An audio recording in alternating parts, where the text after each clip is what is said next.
Having football down to a science starts with having sleep down to a science, because the better you sleep, the better you show up on game day. That's why NFL players rely on the Sleep Number 360 smart bed. It senses their movement and automatically adjusts to keep them effortlessly comfortable. And it tracks vital sleep metrics like average heart rate and average breath rate, so they know exactly how well they slept. It tackles the science. All they have to do is sleep. Don't miss our Labor Day weekend special. Save 50% on the new Sleep Number 360 limited edition smart bed, plus free premium delivery when you add a base. Ends Labor Day. Sleep Number, the official sleep and wellness partner of the NFL. Hello, and welcome to the Rachman Review. I'm Martin Sandu, European economics commentator for the Financial Times. I'm standing in for Gideon Rachman. This was the week the US ended 2 decades of military presence in Afghanistan. On August 30th, the last US soldiers stepped onto a military plane which left the beleaguered Kabul airport under cover of night. In this edition of the Rachman Review, we'll look at how the US withdrawal reflects on the 20-year involvement by Washington and its allies, and what it says about where both Afghanistan and the US go from here. My guest is Sarah Chase, who knows Afghanistan both as a former journalist and a one-time advisor to the US military leadership there. We discussed what will be the legacy of Biden's decision to end America's so-called forever wars.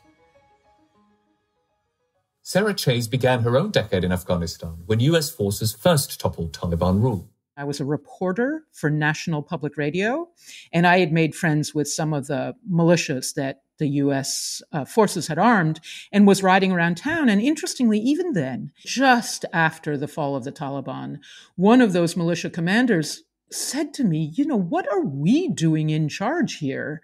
This wasn't supposed to be about us warlords. That's what he said, us warlords. We were hoping that the United States would bring, a proper government with rule of law. She stayed on to start several non-profit organizations and ended up working on the staff of the top US military leadership. But she was to become a severe critic of the way the US handled the operation. She has described this in 2 books, Thieves of State, about how corruption in the US-supported Afghan state laid the ground for the Taliban's return, and Everybody Knows, on corruption in America itself. President Biden, however, has tried to put a brave face on the US withdrawal. He said sticking to the deal agreed between his predecessor Donald Trump and the Taliban was the best course of action. So we're left with a simple decision. Either follow through on the commitment made by the last administration and leave Afghanistan, or say we weren't leaving and commit another tens of thousands more troops going back to war. That was the choice, the real choice. But the sorry spectacle was plain for all to see. In weeks, the Taliban reconquered the country, while the Afghan army that the US had supposedly built up evaporated. The scrambled evacuation playing out on TV screens around the world was darkly reminiscent of the US helicopters leaving Saigon in 1975. The withdrawal from Afghanistan of just 2,500 American soldiers was the catalyst for this, the evacuation of tens of thousands of Afghans. What an absolute tragedy for them and a complete humiliation for the Western powers, the Americans and the British in particular. In a few short weeks, more than 100,000 foreign nationals and Afghan citizens fearing for their life under a Taliban government had to be airlifted out of Kabul. Even more darkly, in the last few days of a US occupation launched to rid Afghanistan of terrorists, a suicide bomber killed 13 US soldiers and more than 100 Afghan civilians in an attack at Kabul airport. We have just learned from the Pentagon, this is their statement, we can confirm that a number of U.S. service members were killed at the Kabul airport. A number of others are being treated for wounds. A number of Afghans fell victim to this heinous attack. You're looking at the very difficult pictures coming in from the scene, and we warn you, many of these images are graphic. A suspected suicide bomber detonating near the Abbey Gate at the airport. That's one of the main entrances of the airport. Even so, Biden is adamant that the US had long since achieved its only purpose in Afghanistan. I asked Sarah Chase if she agreed that in the decade she spent in Afghanistan, US goals had been met. I really don't. First of all, because you can't just topple a government and then, walk away. So once the United States toppled the Taliban government, it bore responsibility for what would come afterwards. And I would just compare, the situation in Europe and Japan after World War II, or even South Korea after the Korean War. There was no mention then of, we defeated the Nazis, let's turn around and go home. So I just find it interesting that is what's being said today about a country that obviously was in much more need of serious support after all of its institutions had been destroyed by 25 or 30 years of fighting. Secondly, I would say, did we really do so well against the stated goal, which was to eradicate terrorism?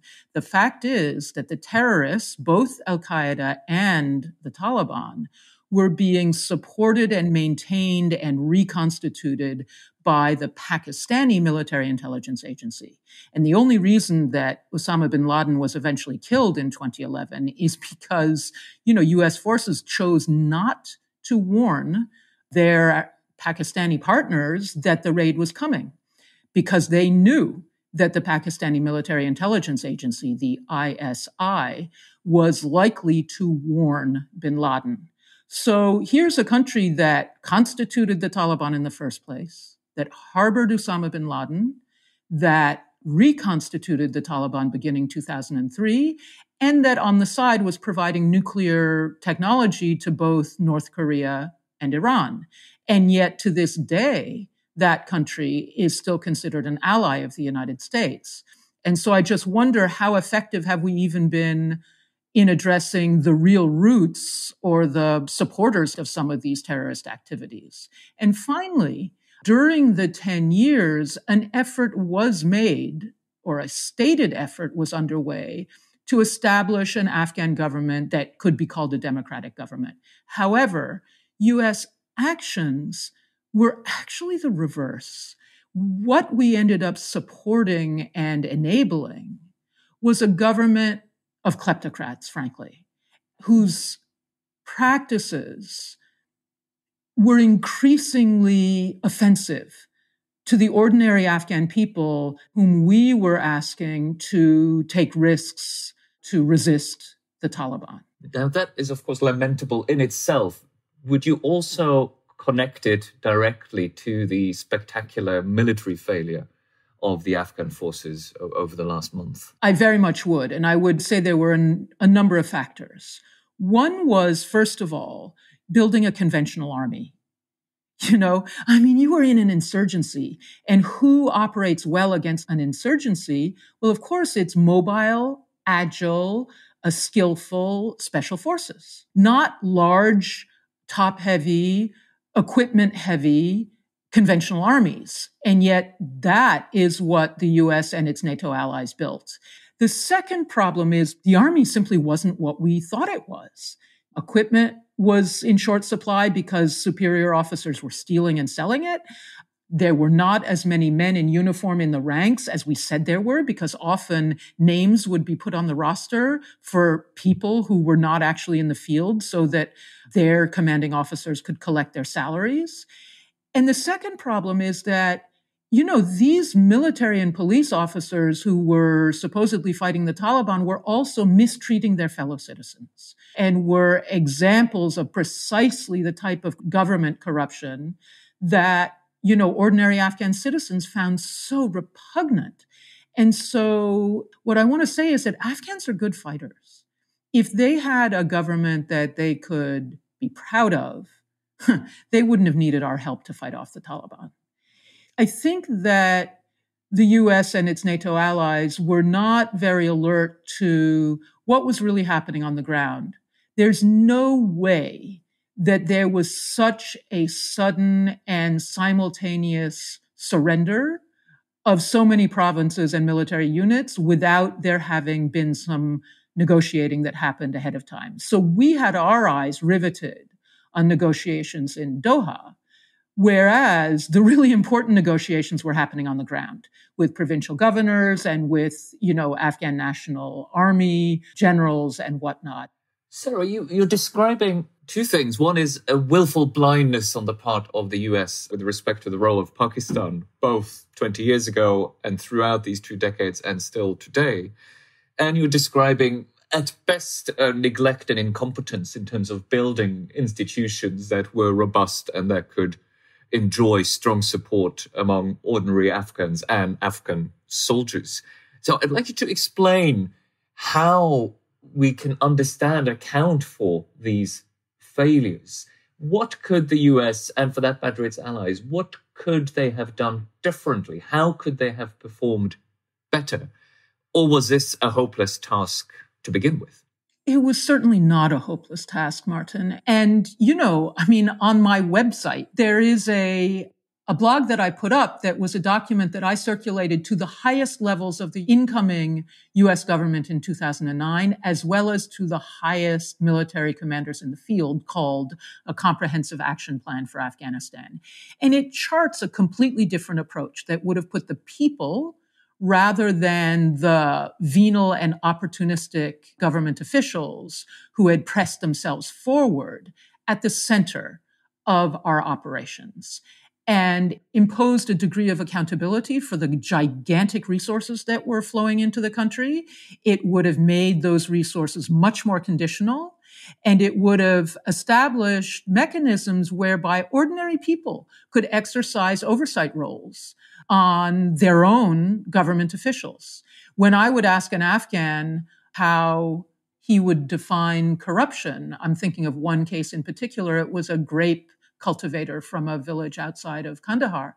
And he said, he didn't give me a definition, he gave me a story. And the story was this: when a district governor gets all of the development resources and surrounds himself with armed dogs who keep us, the people, from getting through to register our concerns and complaints, that's corruption. There were other ways we could have done it. It's the lack of checks and balances.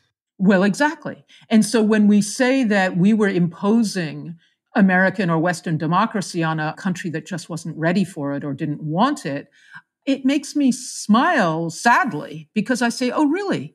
Is this, in fact, the state of Western democracy? A country ruled by networks of cronies who hold the top positions in government and in the private sector, who unfairly corral all of the public procurement contracts, who lord it over their neighbors, and who are often intertwined in networks with out-and-out criminals, such as narcotics traffickers. And I have to say, Martin, for me, this is the strongest lesson that we need to derive from Afghanistan.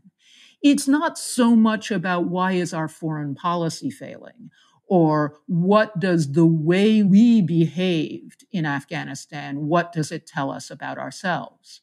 Rather, let's take a look at the Afghan government. The Afghan government itself is not all that different from the US government or a number of Western governments in this way. In the development world, it's fashionable to talk about fragile or failing states. And what I would often say in those conversations in the past is that they may be fragile or failing as states, but they're in fact run by amazingly sophisticated and successful networks, these horizontally and vertically integrated networks that are bent not on governing. That's not their objective. Their objective is enriching themselves, and they've done a stupendous job of it. Well, let me just ask you to consider the United States, and I'm sure the same can be said of Great Britain and other Western countries. But in the United States, around Washington, you can see these developments of McMansions that have sprung up since 2001, these massive dwellings. Consider the offshore bank accounts. Consider the other assets, such as fine art, the bonuses and pay packages of senior executives in, defense contracting firms, financial investment firms, pharmaceutical companies, real estate investors, not to mention fossil fuel companies. And these executives have often been cycling in and out of government over the last 20 years. In President Biden's remarks this week, there was one line that stood out for me. He said, this decision about Afghanistan is not just about Afghanistan. It's about ending an era of major military operations to remake other countries. What I'm taking from what you've just said is that there are possibly two misconceptions in that line. One is that you will not succeed militarily without state building or institution building and successful governing institutions elsewhere. And secondly, you will not be able to do that or achieve that without successful restoration of good institutional governance in the US. Sarah, I'd like to ask you what is next now for Afghanistan and for the US, but let's start with Afghanistan. If you were to advise, what should global powers' policy towards Afghanistan now be? I think if you want to know the direction Afghanistan is likely to go, again, I would look to Pakistan. I'm not saying that the Pakistani military government exercises perfect control over the Taliban, but it exercises very significant control. And so the question really ought to be, what does the Pakistani military establishment, not to mention its friends, the Chinese and Saudi Arabian governments, but what does the Pakistani military establishment see as its strategic interest?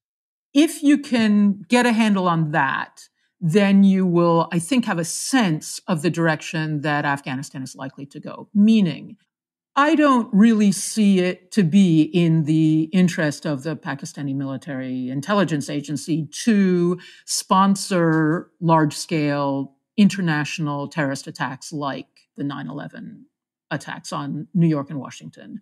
I can perfectly well imagine, as is already going on, the targeted assassinations of specific people who were emblematic, right? Who were in view. That's how asymmetric violence works. It's not about racking up the bodies. It's about selectively targeting and then displaying individual acts of violence that are conceived to have the maximum psychological effect. That I see continuing. But there's a ray of hope for me. Not hope, but possibility, an opening for determination. And it's this. I just wonder, would it ever have been possible to reform this clunking government of aging war criminals and kleptocrats that the West had been supporting all these 20 years? As terrible as the manner in which this withdrawal has proceeded, it is just possible that out of the calamity, an opportunity opens for the younger generation of Afghans to really start conceiving of a government that they could be proud of, that would represent values that they wish to incarnate.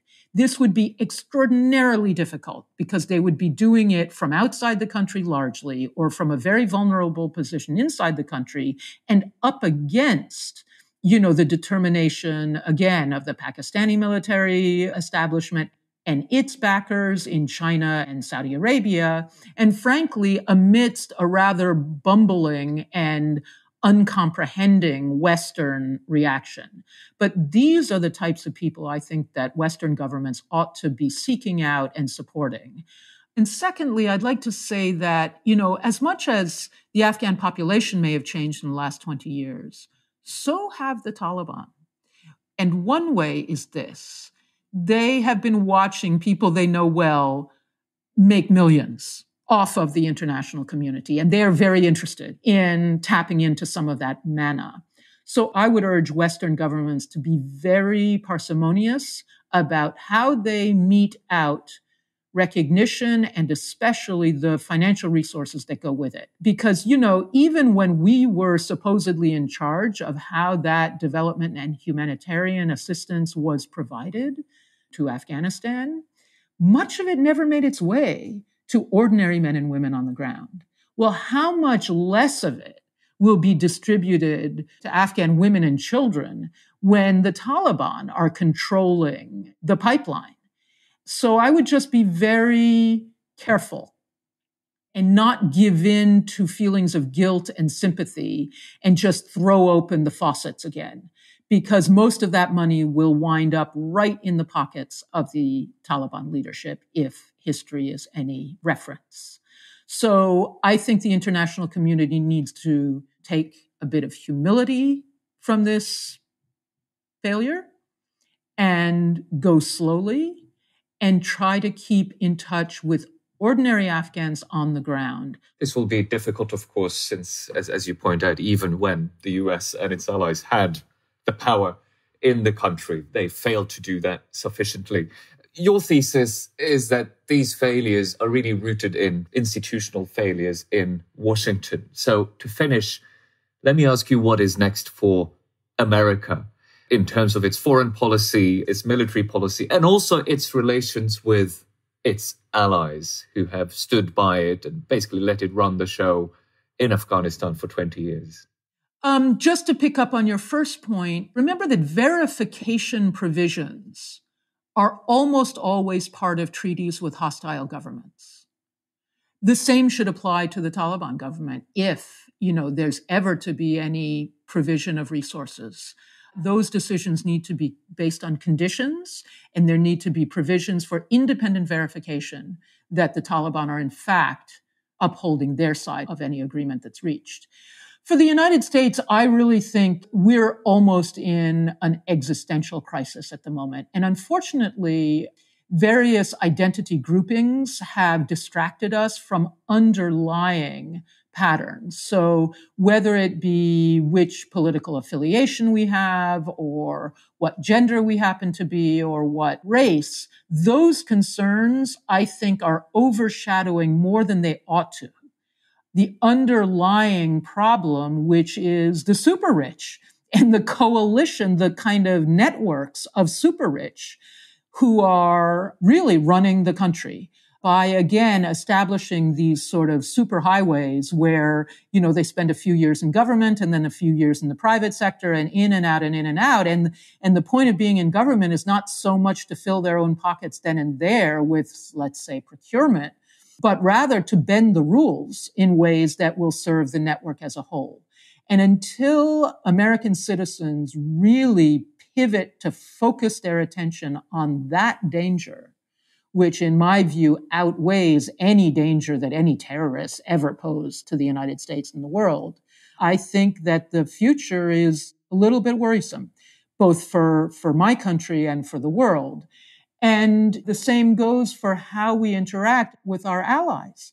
I would just turn to NATO countries and say, hasn't this withdrawal been executed just the same way that the 20 years of involvement was executed, with you basically being treated as second-class allies to the United States? I mean, to what extent were allies who had personnel, who had Afghan employees, who had development projects underway on the ground, to what extent were your governments consulted or involved in the decision as to when and how this NATO engagement would be wound down? And so I would just urge you, maybe it is time to start focusing on a much more effective, robust, and rigorous European foreign and defense capability. Because this is not good for you guys. And you are going to take a lot of the brunt, I think, of how this mission transpired. That was Sarah Chase, ending this edition of the Rachman Review. If you enjoyed this episode, we would appreciate it if you could tell a friend or leave a review on Apple Podcasts. You can find the Rachman Review in all the usual podcast apps.